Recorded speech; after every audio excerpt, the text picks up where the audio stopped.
Hello everyone, welcome back to my channel. I'm Bill. In this video we're going to go over useful ways to use a tanglefoot bag besides the normal throw it on a creature that's standing there and get them stuck to the ground. Another way you can use it is you can throw it at a flying creature. If it hits them, it could stick to them, which would fold their wings up or prevent their wings from flapping, so they'd lose their momentum and they'd fall. Alternatively, you could use it sort of like a trap. You could put it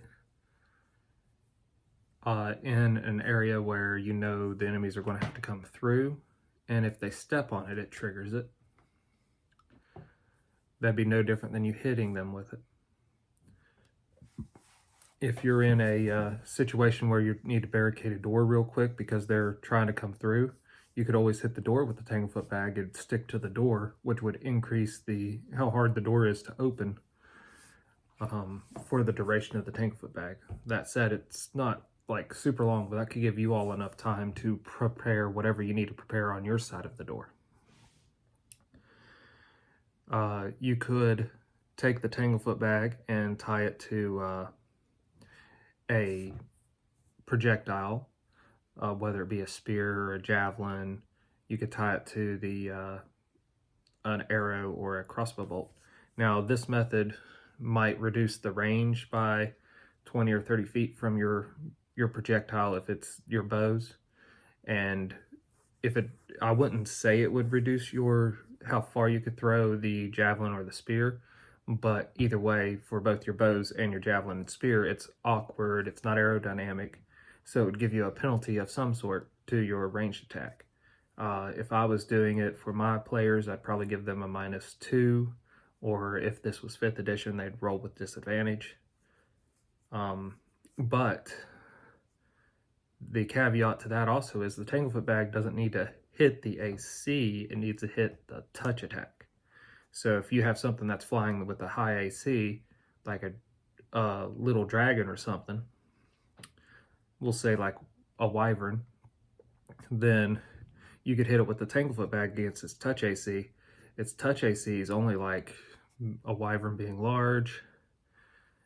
It would only be like a 10 or a 9, unless it had a positive dexterity bonus.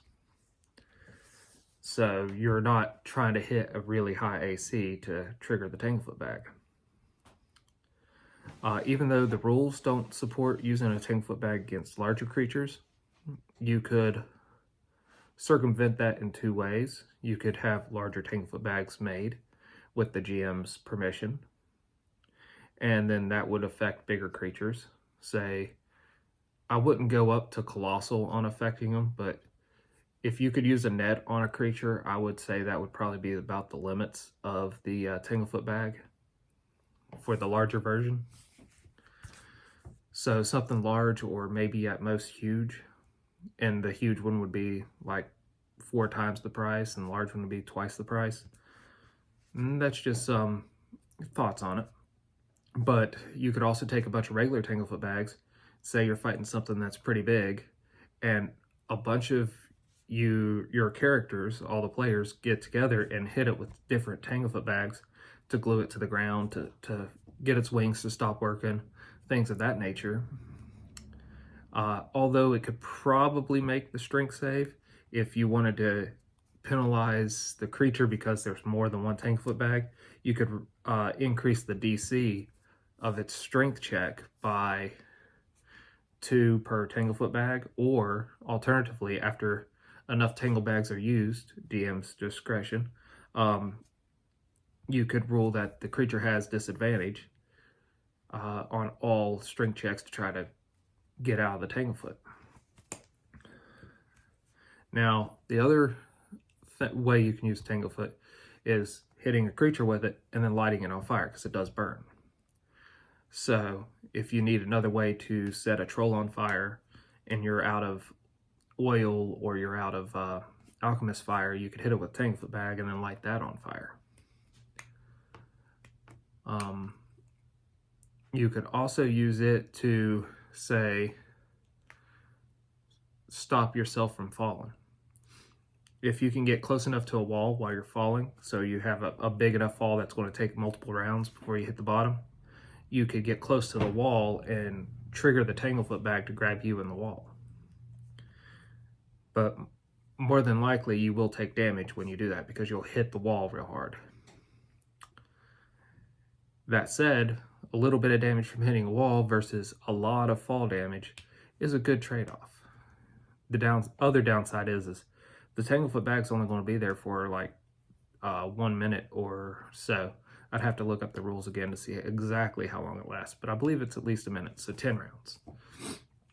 So at that point, you'll be falling again from that point instead of from the beginning of your fall. So if you can't stop yourself from hitting the ground, then you're going to take the remaining fall distance damage.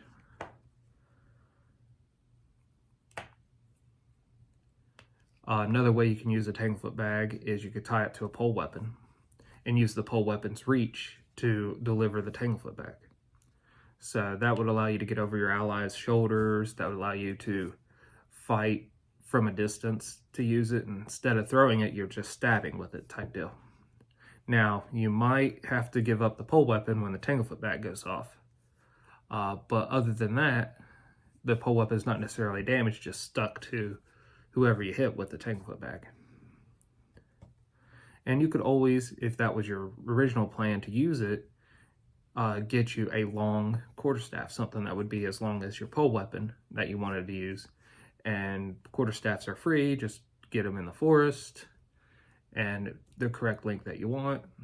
So if it sticks to an enemy, it's not a big deal. If it gets broken, it's not a big deal. Those are the uses I have for a tanglefoot bag. Put in the comments below if there's any more uses you all can think of for a tanglefoot bag. Until we all game again, guys.